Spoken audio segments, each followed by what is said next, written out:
The top 14 drivers did not pit under this caution. 15th place, Mark Martin, first in line with the fresher tires as the scoring ticker comes across the top of your screen, and we go back to full speed.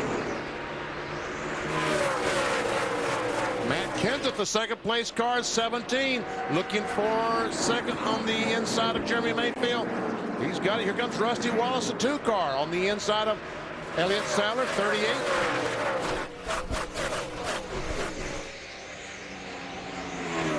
And McMurray, 42, going to keep Sadler shuffled up into that high side. Jimmy Johnson's going to get him too, maybe? Down there beside him? Yep. Now he finally gets a break.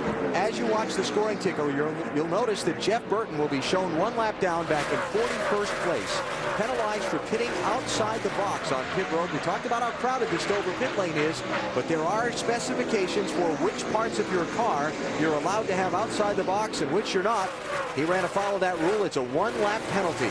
And another problem is, by the time they released him, these guys were getting the green, so he really lost a lot of time because he had to go 35 miles per hour on pit lane while these guys were flying on the racetrack.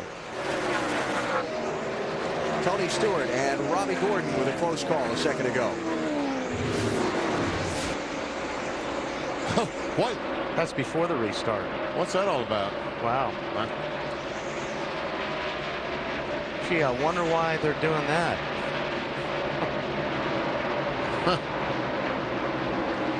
These guys don't forget. They don't. Last week, Robbie Gordon, on purpose, ran in the 16 car. Greg Biffle spun him, and when Biffle spun around, Tony Stewart had no place to go, ran in the side of him, and eliminated his car from the competition and allowed New Hampshire. And I guess that's his way of telling Robbie that he hasn't forgotten. And we talked to Robbie Gordon today in a pre-race show and asked, have you talked to the principals involved? He said, well, I haven't talked to Tony yet. Obviously, he hadn't talked to Tony yet. The only thing about that makes sense to me is that Robbie was looking for the jump on the restart and trying to get a spot to the outside of Tony, because where they were on the racetrack compared to where the leaders were, you know? Yeah. He must have had a good jump on the restart and tried to squeeze to the outside of Tony or something. But the contact afterwards, that was Haig. That wasn't appreciated. Right. Brian Vickers he's having trouble. Yeah, he's fallen back to 8th place and maybe losing more. Matt? Remember, this is a backup race car. Now, he is complaining about the same tendency that he's been complaining about all race. The car is just way too free. He's just trying to hang on. They didn't want to pit back on lap 19 and give up that track position. So for now, he's just hanging on to what he has. Oh, that's unusual, a guy to be that free here, because most of the cars, everybody complains about being tight. And we haven't seen that high line where the 25 car Vickers is now trying to get around. We haven't seen that being the fastest way around the racetrack. All the cars now are making their speed on the very bottom down next to the white line. Casey Kane's out. Yep, Casey Kane is out. He'd get that top groove worked in real quick. So Kenseth closing on Ryan Newman for the race lead as they put a lap on Kirk Shelmerdine. And Jeremy Mayfield not all that far behind. Kenseth, pretty fair to say, the quick car in the opening laps of the race. There's Tony Stewart back in 21st, now 22nd place. Matt, what's up there? We talked about the Discover Car Countdown to Green about Tony Stewart's great success here. He's going to have to really get up on the wheels some more. He came on the radio and told Greg Zipadelli, I feel like I might have bashed in the fender. His team is looking at our video just to see if there is indeed damage to that right front corner of the 20 car. Here it comes. Kenseth, the 17, going for first.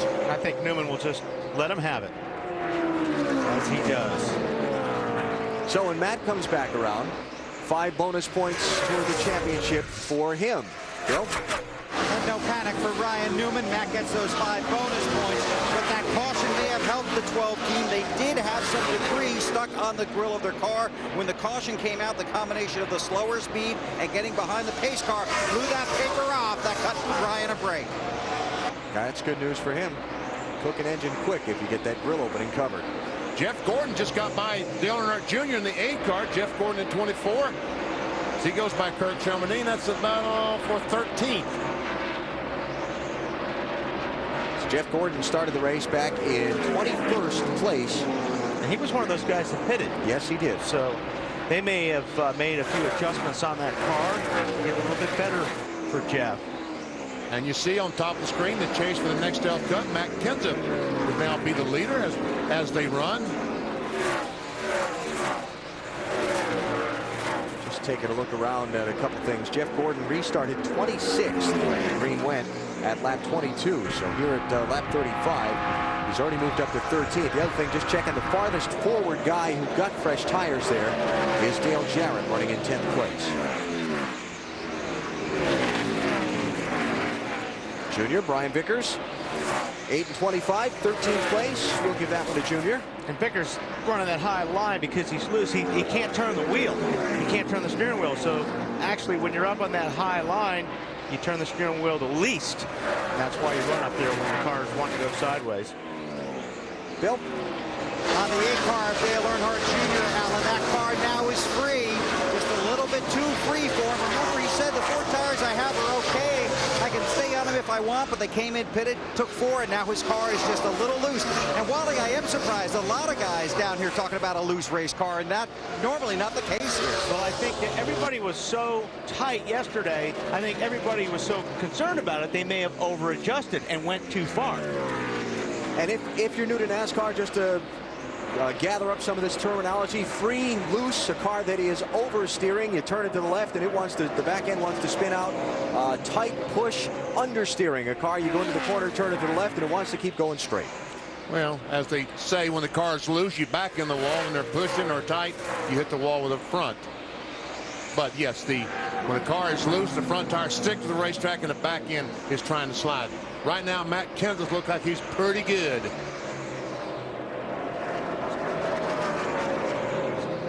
So Matt Kenseth, second leader of this race. Ryan Newman led 32 laps. Kenseth now out in front for 6 and counting. The defending series champion comes into the race 4th in the championship standings after a refreshing couple of days relaxing at the old cabin in Wisconsin. He's got a refreshingly good race car here at the Monster Mile today.